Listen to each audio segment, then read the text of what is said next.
Для того, чтобы обеспечить население качественной продукцией местного производства, на Нерюнгринской птицефабрике запущена новая технологическая линия для охлаждения мяса птицы – линия воздушно-капельного охлаждения.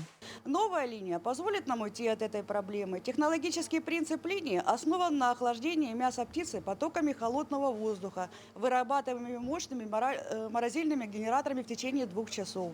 Чтобы мясо птицы не обветривалось при обдуве холодным воздухом, внутри помещения охлаждения при помощи форсунок создается облако водяного пара. Таким образом, на выходе мы получаем продукцию с минимальным содержанием влаги. Ранее в производстве применялась технология водяного охлаждения, то есть мясо охлаждалось в ванне с ледяной водой.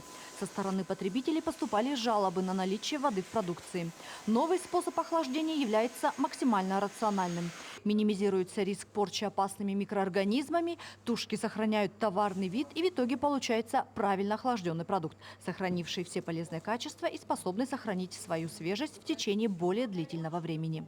Приглашаем покупателей в фирменные магазины города Нерюнгри, а также мы открыли торговую точку в городе Алдан. Также можно приобрести продукцию АО «Агрохолдинг Туймада» в городах Якутск, Покровск, поселок Нижний Бестях и село Майя.